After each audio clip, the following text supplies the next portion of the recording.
कंजूस सेठ। गांव में एक सेठ रामनिवास रहते थे। सेठ जी अपने व्यापार में बहुत कुशल थे। उनके पास खेती, व्यापार और अन्य संपत्तियां बहुत थीं, लेकिन उनमें एक कमी थी जो उन्हें बाकी लोगों से अलग करती थी। वह थे कंजूस। रामनिवास सेठ अपनी संपत्ति का इस्तेमाल खुद की सुख सुविधाओं के लिए करते थे, पर दूसरों की मदद करना या दान करना उनके लिए एक कठिन कार्य था। सेठ जी के पास बहुत पैसा था, लेकिन उन्हें ये पैसा खर्च करने का कोई शौक नहीं था। गांव के अन्य लोग उन्हें देखकर हैरान होते थे कि इतने पैसे होते हुए भी वह दीनहीन जीते थे। उनका मानना था कि जितना अधिक पैसा जमा करेंगे उतना ही अधिक सम्मान मिलेगा। उनका एक ही उद्देश्य था, पैसे को जमा करना और उसे नष्ट न होने देना। उनकी पत्नी सरस्वती एक समझदार और दयालु महिला थी। वह हमेशा सेठ जी को समझाती रहती थी, देखिए जी, पैसे से खुशियां नहीं खरीदी जा सकती। अगर हम दूसरों की मदद करेंगे तो हमें भी संतोष मिलेगा और हमारे घर में सुख शांति बनी रहेगी। लेकिन सेठ जी ने हमेशा इसे नजरअंदाज किया। वह सोचते थे कि अपने पैसे को सही तरीके से संभालना ही सबसे बड़ी समझदारी है।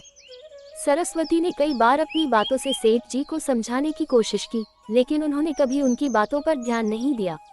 उनकी दुनिया बस अपने धन में घिरी हुई थी। वह हमेशा अपने पैसों का हिसाब रखते थे, सोचते थे कि कहीं वह अनावश्यक खर्च तो नहीं कर रहे हैं। एक दिन गांव में एक बड़ा मेला लगा। इस मेले में हर कोई उत्साहित था। सभी लोग मेले में जाने के लिए तैयार हो रहे थे। सेठ रामनिवास भी मेले में जाने की योजना बना रहे थे, लेकिन उन्होंने सोचा कि वहां खर्च बहुत होगा। उन्होंने अपने पास बहुत कम पैसे रखे और सोचने लगे कि कितनी चीजें खरीदनी चाहिए ताकि ज्यादा पैसा खर्च न हो। उनकी पत्नी सरस्वती ने उनसे कहा, चलिए जी, हम मेले में जरूर जाएं। आपको मेला देखने का मन भी होगा और बच्चों को भी खुश कर पाएंगे। लेकिन सेठ जी ने कहा, बिल्कुल नहीं, वहाँ पैसे की बर्बादी होती है। हम घर में बैठकर भी खुश रह सकते हैं। मेले में एक संत भी आए थे जो लोगों को उपदेश देने के लिए आए थे। संत ने कहा, धन से ज्यादा महत्वपूर्ण है दूसरों की मदद करना। यदि आप अपने धन का एक हिस्सा दूसरों को देंगे तो यही आपके जीवन का असली उद्देश्य होगा। सेठ रामनिवास ने ये सुनकर सोचा, ये संत भी क्या जाने, मैं जितना कमाऊंगा उतना ही बढ़िया होगा। दूसरों की मदद करने से कोई फर्क नहीं पड़ता। लेकिन उनकी पत्नी सरस्वती ने संत के उपदेश पर विचार किया। उन्होंने सोचा, अगर सेठ जी थोड़ी मदद कर पाते तो कितना अच्छा होता। समय बीतता गया। सेठ जी अपने कारोबार में व्यस्त रहते थे और अपनी संपत्ति को बढ़ाने में लगे रहते थे। उन्होंने कभी किसी के साथ अपना सुख बांटने की कोशिश नहीं की। परंतु समय के साथ एक घटना घटी जिसने सेठ जी की दुनिया को बदल दिया। एक दिन उनकी पत्नी सरस्वती बहुत बीमार हो गई। डॉक्टरों ने बताया कि उसे एक महंगे इलाज की आवश्यकता है, जो सेठ जी के पास मौजूद पैसों से भी काफी महंगा था। सेठ जी ने ये सुनकर कहा, यह इलाज कोई विशेष नहीं है। मुझे लगता है कि खर्च करने से बेहतर है कि सरस्वती को आराम से घर पर रखूं। उनकी पत्नी की हालत बिगड़ने लगी और सेठ जी अंततः समझ गए कि अगर वह दयालु होते तो शायद उनकी पत्नी को बचा सकते थे। लेकिन अब बहुत देर हो चुकी थी। सरस्वती का निधन हो गया। सेठ जी का दिल बहुत टूट चुका था। उन्होंने सोचा कि अगर वह अपनी पत्नी के इलाज के लिए पैसे खर्च करते तो शायद वह आज जिंदा होती।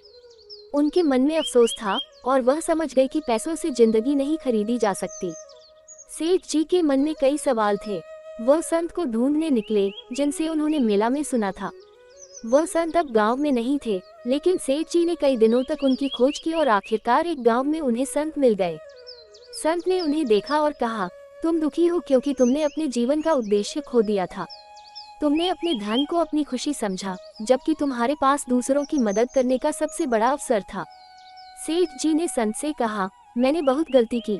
अब मुझे समझ में आ रहा है कि पैसा जितना महत्वपूर्ण था, उससे ज्यादा जरूरी था दूसरों की मदद करना। मैं अब क्या करूं? संत ने कहा, अब तुम्हें अपनी गलतियों को सुधारने का समय है। तुम जिन लोगों की मदद कर सकते हो करो। दान करने से तुम्हारा दिल शांति महसूस करेगा।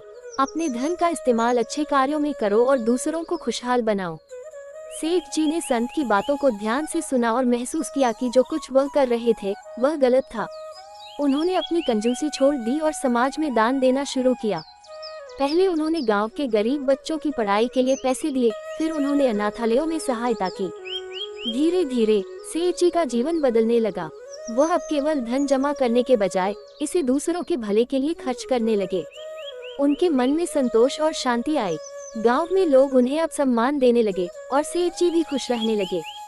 उन्होंने सीखा कि असली सुख अपने पैसे का सही तरीके से इस्तेमाल करने में है, न कि उसे जमा करने में। कुछ समय बाद सेठ जी के पास हर चीज थी, न केवल संपत्ति बल्कि सच्ची खुशियाँ भी। वह जान गए थे कि पैसे से खुशियाँ नहीं खरीदी जा सकती, बल्कि खुशी दूसरों की मदद करने में है। अब उनका जीवन धन्य था और उन्होंने अपना जीवन समाज के कल्याण में लगा दिया था। वीडियो अच्छा लगा तो लाइक एंड सब्सक्राइब जरूर करें। धन्यवाद।